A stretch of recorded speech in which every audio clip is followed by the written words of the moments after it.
Episode 12, Back to the Mets. The title of this episode is Rock Bottom. Rock Bottom. And you would say, really, could it get worse than this? Well, don't challenge this team. Don't challenge this organization in saying, can it get worse? Because it most likely can with the New York Metropolitans. Nico, Scott, the three of us were there on Sunday for, I don't know how long you stayed, Nico. Scott and I were there for 12 innings of baseball. They scored 1 run, and that's what they scored for 18 innings of baseball. What a joke and what an embarrassment. I'm actually jealous that you were only there for 12 innings because I was there for all 18, and boy, it was not a fun day at Citi Field. I stayed the whole time, and I'm smiling, holding back a laugh because that's really all you could do, right? We're at the point now where it's like, I'm numb to this. I'm laughing because it's the only way to avoid crying. That's what this team has done to my feelings. It's incredible. That's dedication right there. Because when I wasn't even off the train on Sunday, home, and we get the notification that they lost 3-0. It is just, Scott, there's no words to describe what this team has done to their fans through 28 games. I went home and I've met a bunch of my friends. How was the Mets game? Don't ask. It was horrible. I have never sat there and watched 12 innings of just uninspired baseball is what I've been saying. It's just, I don't know what is going on here. You get swept by the Rockies. You have another.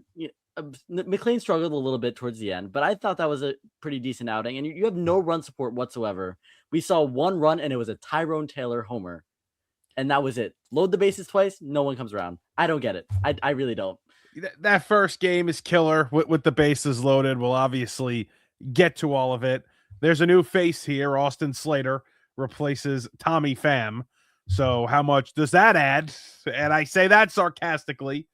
This is bad. It's bad. And I thought after Sunday, and we'll start here, that Mendoza was done. I felt like the way he looked in that dugout when they're losing 3-0 to the Colorado Rockies, where Kodai Senga has absolutely nothing, and he's got the shortest leash in the world right now. I thought Carlos Mendoza was done after that game on Sunday, but he's here. It's Monday night. You may be listening to this on Tuesday. He will be in the dugout against the Washington Nationals for at least this series. Yeah, because if they were going to fire him, it would have happened already, right? So, like, there's no way they're going to do it now. But, man, I've been such a defender of Carlos this entire time, and yesterday was it for me.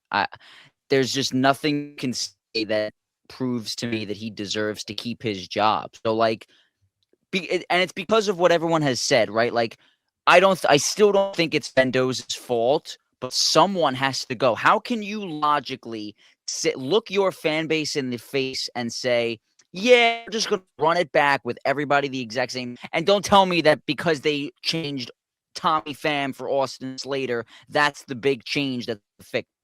They're running it back with the same people again after getting swept at home by the Rockies. Like, we could sit here and say 3 times over and over again.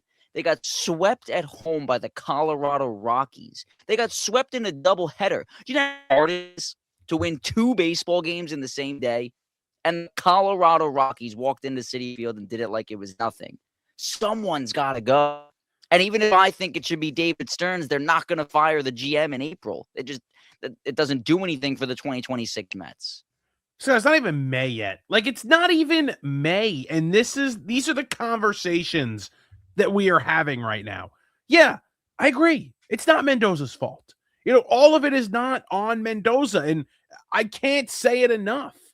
But this isn't a manager that you keep around. He's not this great baseball mind that has to stay. Alex Cora is a great baseball mind that even if the team is struggling, I'm still going to stick by him. And the Red Sox fired him. And the Red Sox have no clue what they are doing right now. And they are mismanaged like crazy. But that's not a guy I fire. Mendoza, I can live with letting him go and trying something new in this clubhouse. Yeah, Mike, I told you yesterday as we were leaving the Mets game, I said, if we log on to the pod tomorrow and Mendoza is still managing this team, I will be very surprised. And here we are. I am surprised. And over the past 24 hours, I've been thinking about it. 2024, he makes the postseason, but who gets all the credit for being the leader of that clubhouse during the postseason? There's three people. There's Jose Iglesias, JD Martinez, and Grimace. Those are the only three people that get the credit for leading the team to the postseason in 2024. And then last year, what happened? Best team in baseball through June, and they collapsed. I don't think Mendoza has any credit anymore, at least for me, in leading that clubhouse. But the question I have for both of you or any Met fan listening is, are they really gonna go out there and hire a new manager mid-season? Like, we talked about how they could maybe bring in Carlos Beltran, right? Because he already works for the team. You've mentioned Alex Cora as a possible candidate because he was just fired by the Red Sox. It just seems like those things aren't going to happen. So if they're going to fire Mendoza and make Kai Correa, another guy that has no managerial experience, enter for the rest of the year, again, as someone that's, saying that they should move on because someone has to take the fall for this, in terms of like doing it to give the team success this year, I don't think Kai Correa is the answer either.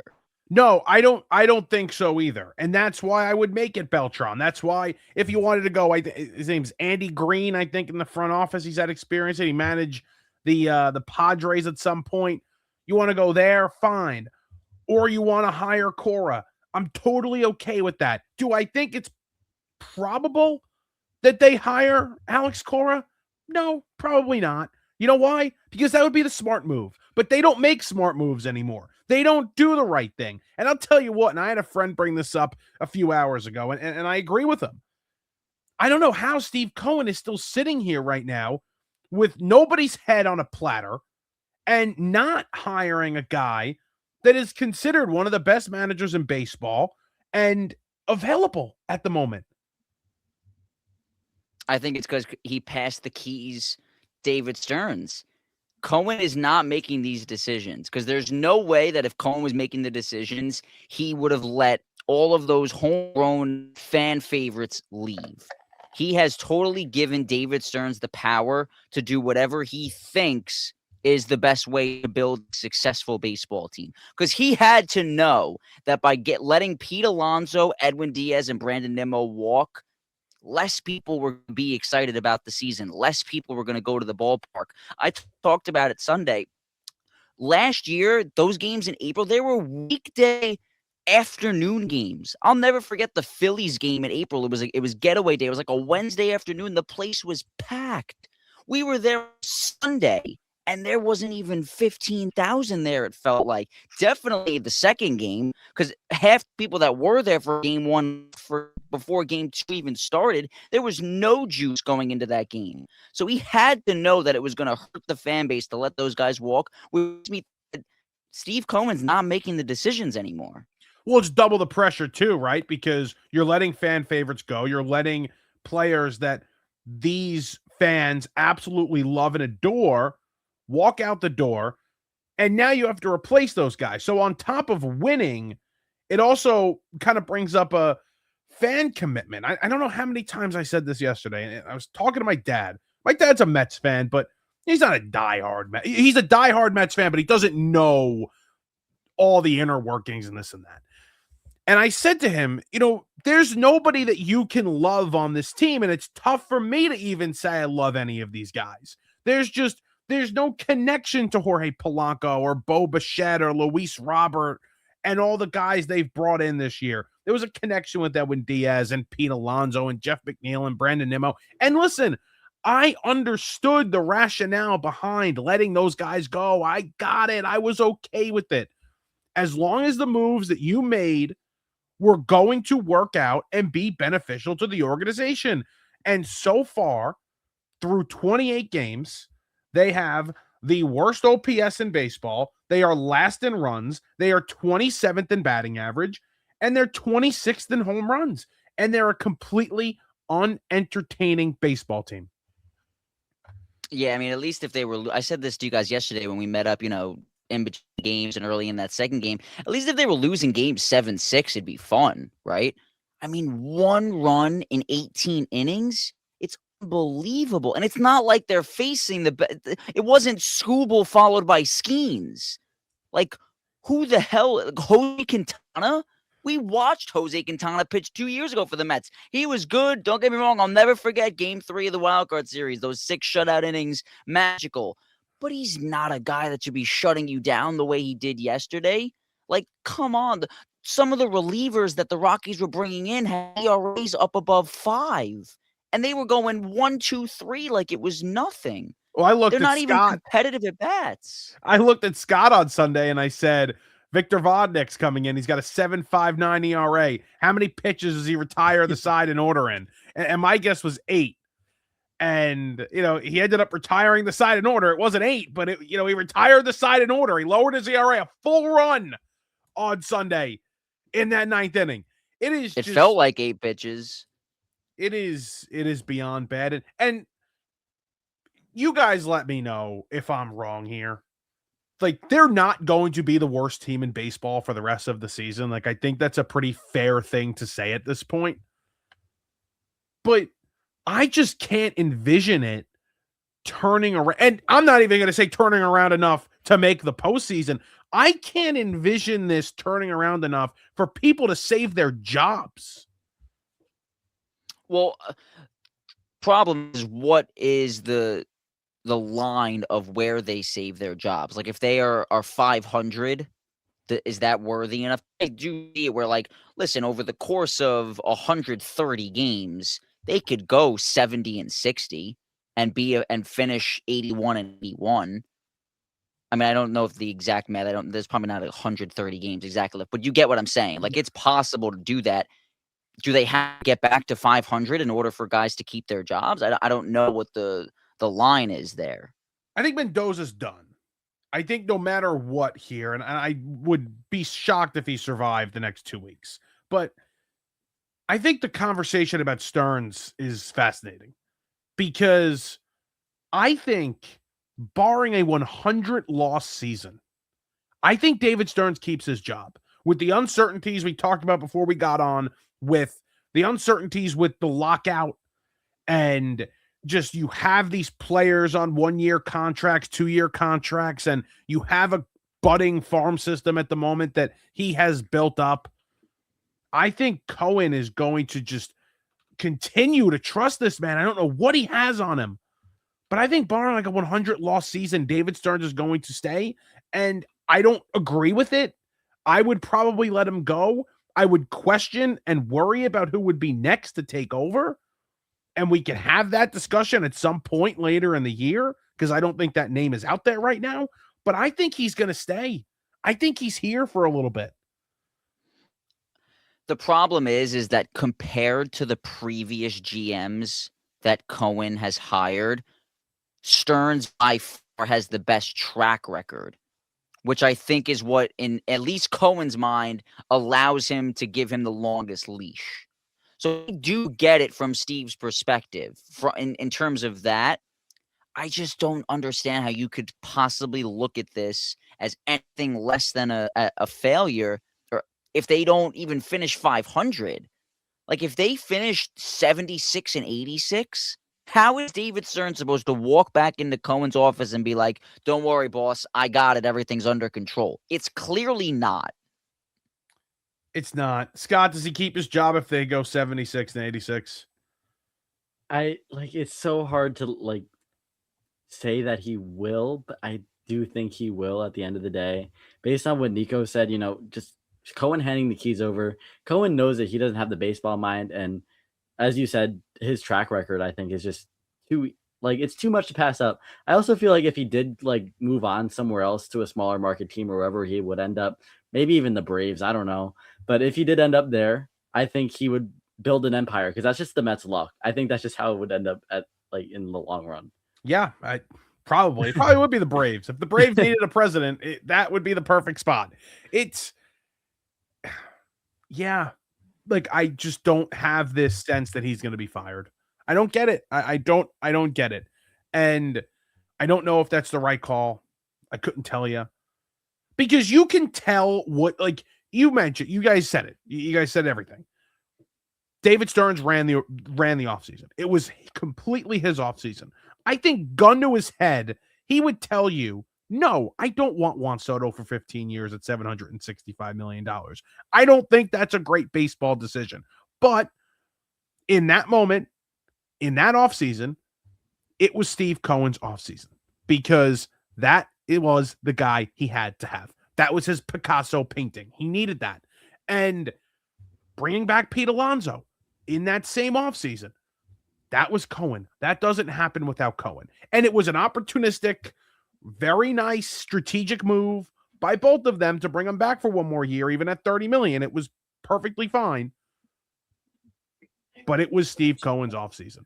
This was all David Stearns. And I cannot imagine Steve Cohen just sitting here. He's a fan doing nothing. How is he not enraged right now? Can I give you a hot take? I told you before we came on that I had a hot take of what I would do. I don't believe this is what's going to happen. And I understand that I'm biased because I hate David Stearns and I've been one of his biggest haters through the first 28 games of the year. If they don't turn it around by the summer, I swear to God, I'd fire him in July. This way, the new GM can come in and make moves at the trade deadline to plan for the future.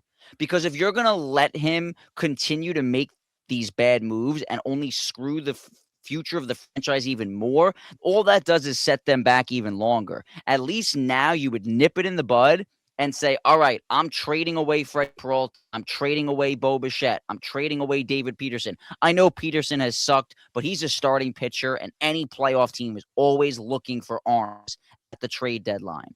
I'm trading away anyone that has no team control after this year and getting whatever prospects I can. Then you regroup. Because if you're going to let David Stearns do that, my point is like, for example, Billy Epler traded away Verlander, traded away Scherzer, sold at the deadline to bring in a bunch of prospects. And then the new GM, David Stearns, came in and got rid of all of those guys because they weren't the guys that he brought in, he wanted. So if you're going to let David Stearns sell at this year's deadline and then fire him next year anyway, then the new GM is going to come in and forget about all of the work that Stearns did to break it down. You need to let the new GM come in and break it down himself so that he can build it up his way. But is that guy going to be available? Like, is that guy going to be available on June 15th, July 15th of this, of this year? Your next GM? I don't have a name off the top of my head, but there's got to be someone, right? Like, I mean, we're talking about the same thing with managers. I feel like it's a little different. Think of how many great managers are available. It's a little different right now with the kind of lateral move that Cora would make to manager. I mean, we've seen it in hockey. We've seen it in baseball before. Like, it's not this completely uncommon thing, especially if somebody becomes available like this. But I don't know about you're completely. I can't see them firing him at any point in this season. Obviously the offseason, if it's going to happen, especially because this is the first year of his like fully constructed roster. Like I don't think he thinks he's really given his full philosophy a chance, and I think that might end up keeping his job as well. And it's a good point. And then on top of it, the prospects that he hasn't even seen make a debut besides Benj, right? Like the guys that he's really brought in and sold himself on to ownership and the rest of the front office. It's a mess. It's a mess because then you start to ask, when do they compete and who are the players that are here that are going to be starters on this team making big time impacts? That's my problem. And we don't know the answer to this, right? Because we're not in the meetings where Stearns is quote unquote selling himself to Steve Cohen. But what is his plan? What prospects does he have? He drafted Benj in 2024. That's one guy. All of the guys that we're talking about, when you look at the Mets top prospects list, right? It's Jonah Tong, AJ Ewing, Ryan Clifford. None of those guys were David Stearns' guys. They were all already Mets prospects before he got here. So you can't tell me like, oh yeah, Stearns has a plan. He's got these guys that are going to be great in 2028. Who? The only one we've seen is Carson Benjamin. The guy's batting 160. We talked about it before we came on. Munetaka Murakami. He went to watch him in Japan and thought that there were issues with him, clearly because he didn't sign him. Maybe David Stearns isn't a great evaluator of talent. Because the only two examples we have are Carson Benjamin and Munetaka Murakami. One guy's hitting 160. The other guy got $6 million less than Jorge Polanco to go to White Sox and be one of the best first basemen in baseball. It's concerning.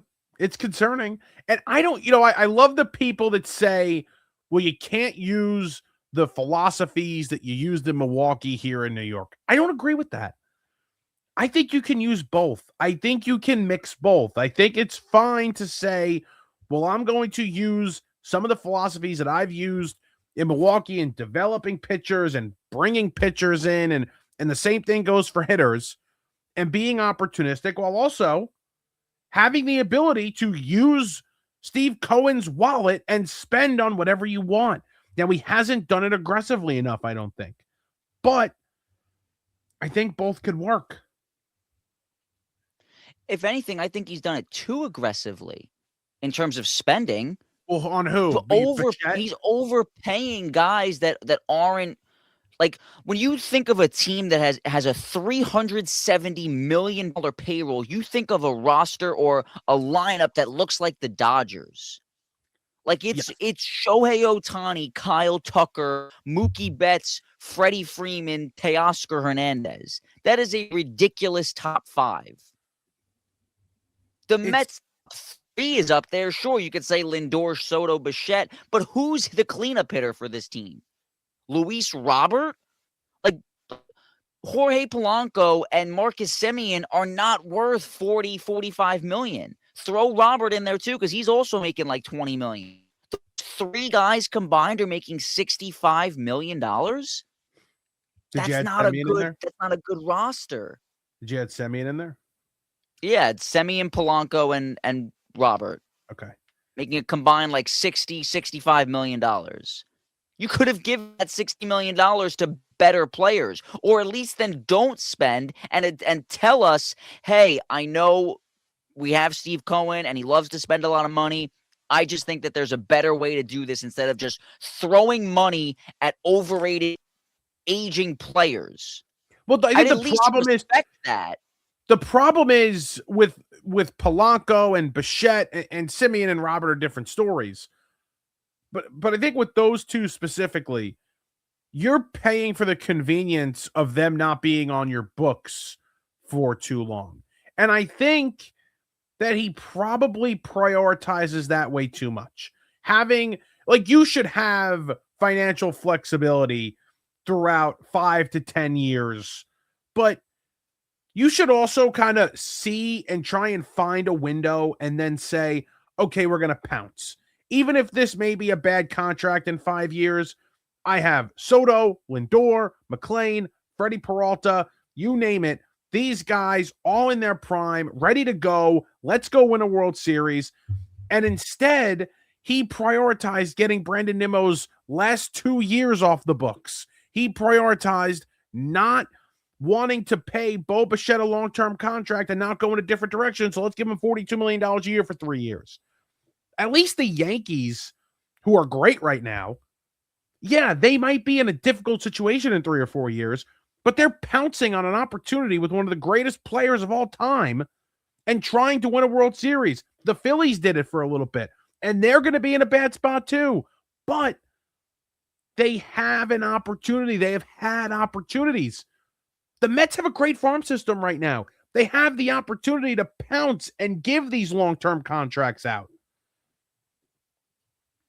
It just seems like they're trying to do both at the same time. Which is, I don't think you can do that. You can't.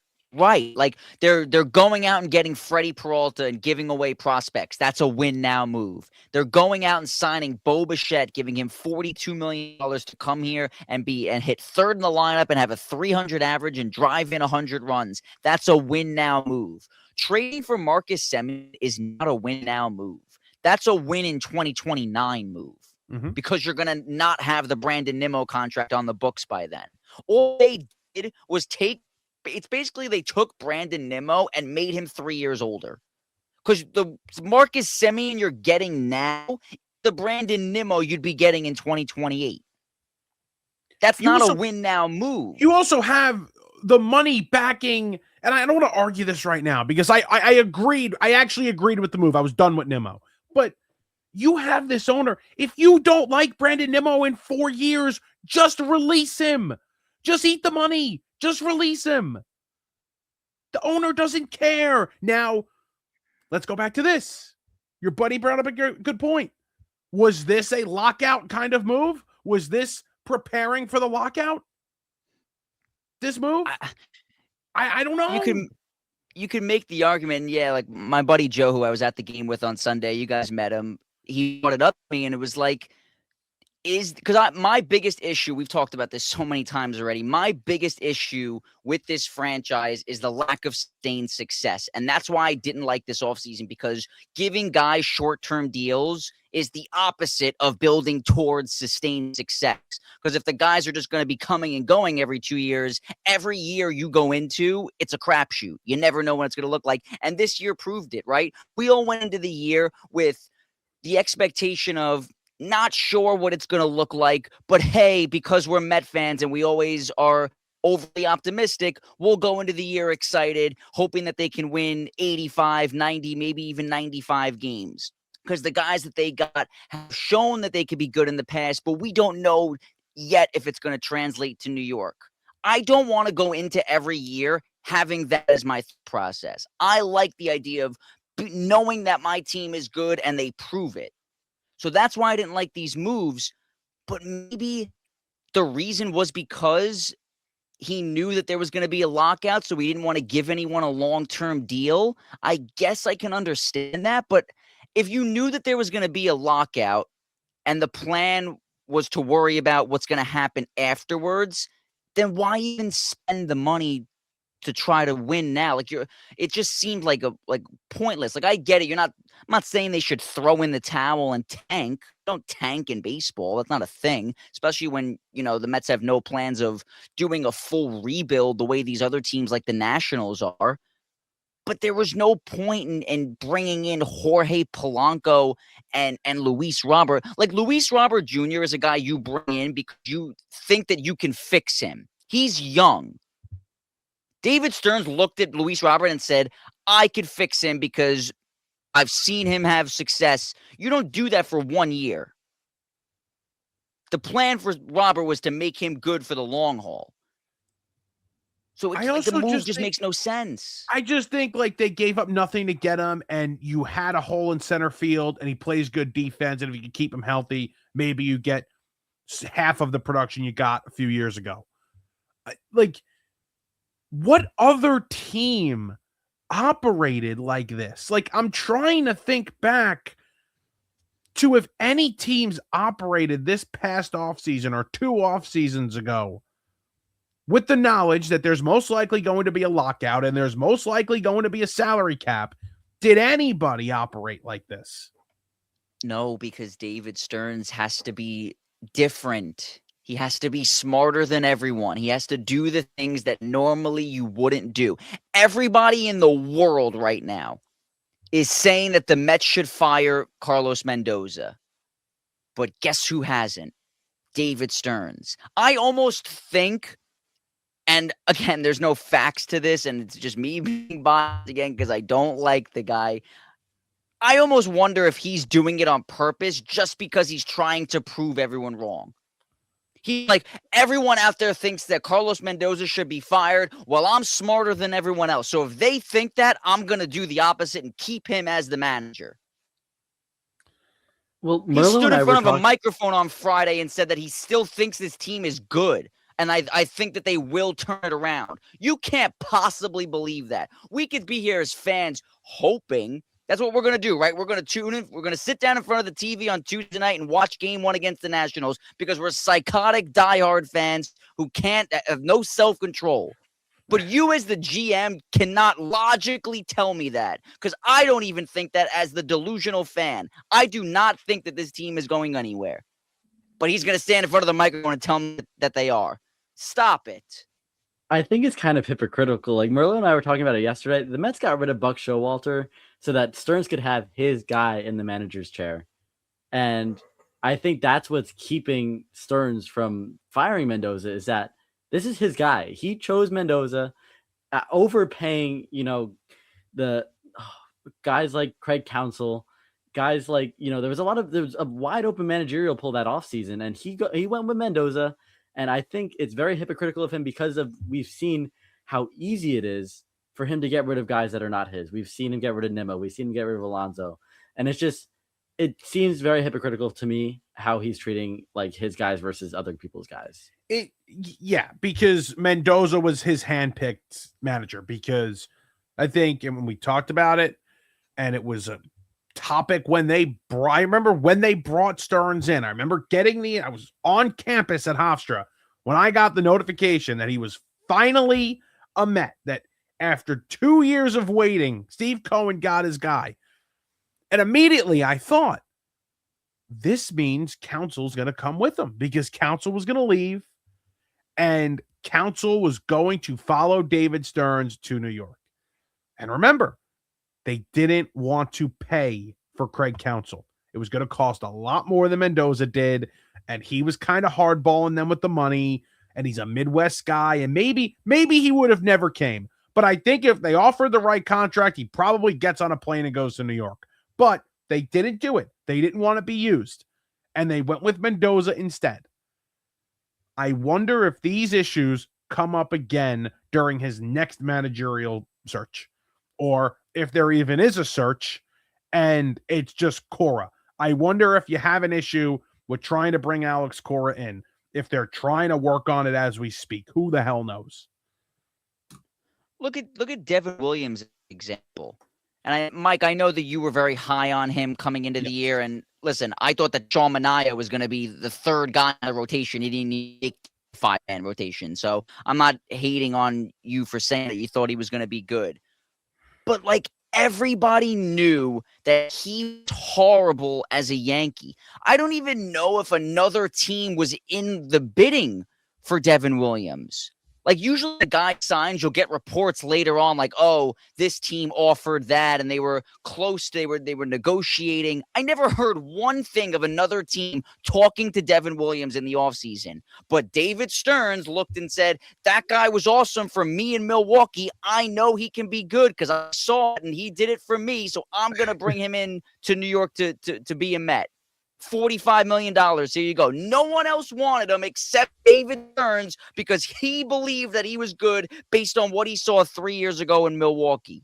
He just proved to you that he can't pitch in New York. Why are you so stubborn in your ways that because you think he's good but nobody else does, you have to give him $50 million? Yeah. I'm sorry. I'm done. Keep going. I would say this, pause. I would say that, there were a lot of underlying factors that sort of made a lot of people believe that he was unlucky last year, Mr. Williams, and, his stuff was actually good and this and that. And I was one of those people that believed that he was unlucky and that the stuff was still there and that it would translate here. But I was wrong, and so was David. Me and David, we were aligned on that. We were aligned.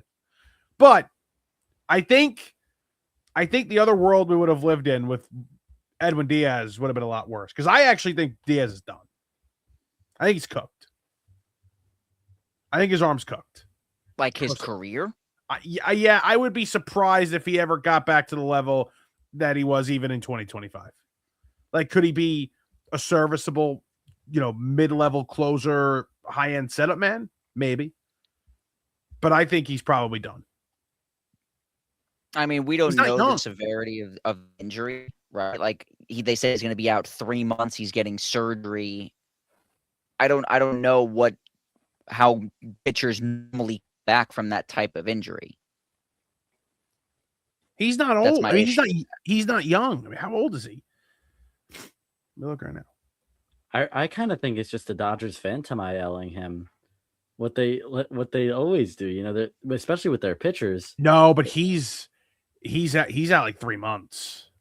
Yeah, right before the playoffs. You think they would? You ramp him up. You think he was having so many issues? His arm looks dead. He's 32 years old. His arm's dead. You think that they would Phantom IL him right now? Yes. I wouldn't put anything past that franchise. For 3 months. Yes. 2 weeks, a month, fine. I'm with you. Yeah, they would do it. I wouldn't put that past them. But they're saying he's going to be out 3 months? I think there's something more wrong than we know. He gets hurt before the Mets series. Yeah, well, his arm was dead. He's throwing 95 miles per hour. His fastball. Could you imagine if he was throwing 95 when he was still here? Yeah. Houses would be on fire. Buildings would be on fire. I will say, I've heard people say this, and I agree. Everyone that's out there in the Mets would have been so much better off bringing back Pete, bringing back Nimmo, Diaz, even McNeil. They would be so much better. They wouldn't be 19. I don't agree with that. I'm not sitting here saying that I wish that Pete Alonso was still here or Edwin Diaz. I get it. Those guys were winners. They had no track record of winning. They had been here for enough years to where you could say it's time to move on. So I'm not mad at the fact they moved on. I'm mad at the corresponding moves, the guys that they brought in as replacements. That's my issue. But the problem is, okay, and again, you could blame and be pissed that Polanco stinks and Bichette hasn't hit and Robert hasn't really done anything besides the first 2 weeks. But your other issues are that Vientos is in this lineup has not been good. And Brett Beatty, who was supposed to take more steps, has not been good. And Carson Benz, your top prospect, has done absolutely nothing since coming up. So yes, it's on those guys. And it's on Lindor for not hitting and now being hurt. And Soto for missing time. But it's the guys that were here already that have not stepped up and taken those next steps. It's everybody gets blame in this lineup because you look up and down, the numbers make you want to throw up. They're right in front of me. So yes, Simeon's a problem. And yes, Bichette's a problem. And Robert's a problem. And Polanco's a problem. But so is Vientos. And so is Benj. And so is Beatty. And that's 7 guys right there. I mean, Mendy said it on Sunday in the postgame, and I don't disagree with what he said because there's nothing else to say, right? He literally was talking. I forget what the question was. It was like, I've never seen anything like this in all my time, coaching, playing, watching baseball. Like, this is unbelievable that usually, listen, guys go into slumps. It's completely normal. The ebbs and flows of a baseball season are like other, but for everyone to be slumping at the same time for this long, usually guys will slump for a week or two and then break out of it. Sure, Luis Robert got off to a good start. Vientos got off to a good start. Everyone else was bad. But now Robert and Vientos have gone into slumps, and then nobody replaced them as the hot hitters. You gotta have 3 or 4 guys that are hitting for a decent average. I know Semien had a good week. He had one 7-game span where he was hitting 375, but that's not enough. One guy for 7 days, you have to have flow. The Mets in 2022 had James McCann batting 9th. The Yankees right now have Ryan McMahon playing third base every day. They complained last year about Volpe. They're complaining now about Jazz. Guys are going to slump. Not all 9 hitters in the lineup are going to mash 40 bombs and hit 300. But there needs to be some flow. You can't have – when you looked at the scoreboard on Sunday, every single hitter in the lineup besides MJ Melendez and Soto had sub 700 OPSs. And the only reason Melendez and Soto are that high, Soto maybe not because he could do it the whole season. Melendez, it's because he's only played 7 games. The problem is, and it's this part isn't on. Well, part of it is, half of it's not. Is that their position player development has not been great lately. Alvarez, who has been good, and I'll exclude him from the conversation. Well, he's cooled down, but I'll exclude him from the conversation. is really your only bright spot in terms of young offensive player that you've developed. Beatty, bust. Vientos, bust. Mauricio, bust. Again, not David Stearns guys. But the infrastructure for now developing players and continuing to develop players is still under David Stearns. The issue is, though, is like you're trying. If the plan is, like, let's say he's telling Steve Cohen, I'm going to build it through the farm system. But in the meantime, I have to give you a competitive team because you want to make money. It'd be a slap in the face for Steve Cohen to come back after when he first bought the team saying, I'm going to bring you a championship in 3 to 5 years. He goes and gets Lindor. He brings in guys like Scherzer and Verlander. He pays Juan Soto $50 million. If he then came back and said, yeah, we're not going to spend money anymore. I'm going to let David Stearns go into a rebuild and do it the way he did in Milwaukee. What would the response be from the fans? Because it probably wouldn't be good. So I think they're trying to do that while also faking out the fan base by doing these signings where they give Bo Bichette $40 million and they bring in Robert and Polanco to try to put a competitive team on the field, knowing that deep down in the back of their head, the real plan is for them to build it through the ground up and be good in 2029. But why the can't problem you have is, both? The Yankees won 5 World Series doing both. But at least I agree. Listen, if they want to do that, then yeah, sure, I'm not going to complain with being good right now. But I'd at least rather them be honest and tell me that. Like, don't lie to me and say that the goal is to win now when that's really not your plan. I don't like, I love when the front of the team is real with their fan base. Like, my least favorite team in all of sports is the New York Rangers.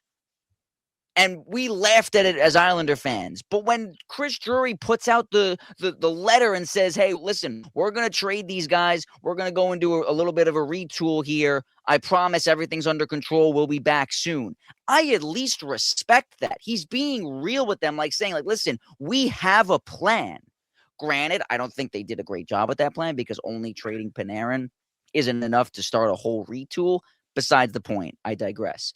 At least he's like honest with them. Don't tell me that you're trying to win now and have a $370 million payroll. Because then when I go on DraftKings and I look at the Vegas odds of who's going to win the World Series and the Mets are 4th or 5th on that list, why wouldn't I as a fan go into the year thinking that they can win a championship? Anyone would. It's just that you can do both, and he did both the wrong way. That's the problem. Because he signed the wrong players. He spent the money. He's made the trades, but he spent the wrong money. And we used to get on Cashman for this, and we still sort of get on Cashman for this, because you look at their payroll and you say it's over $300 million, and yet there's a lot of bad players and bad contracts. And now you look at the Mets, and they take a crap on that. Manaea, Montas, Simeon, Robert, Bichette, Polanco.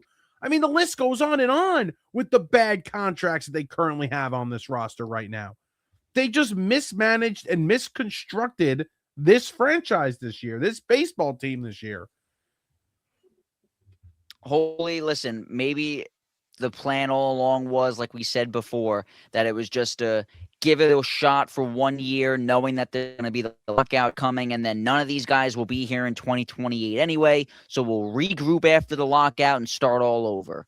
Maybe that's the plan, and I hope it is. My issue is that I don't trust David Stearns to build it the right way in 2028. Because if he didn't build it right now... My problem is prospects are lottery tickets. So there's going to be a few that hit and there's going to be a few misses. And you have to try and weed out the ones that you think are going to be misses and trade those for proven stars. And that's why I'm okay with trading Jet Williams and Brandon Sproat for a guy that fills a need in Freddie Peralta. I'm not a hoarder. I'm not a prospect hoarder. But for crying out loud, you can do both. He was handed a golden ticket when he walked in the door. with the 2024 Mets, and he completely blew it.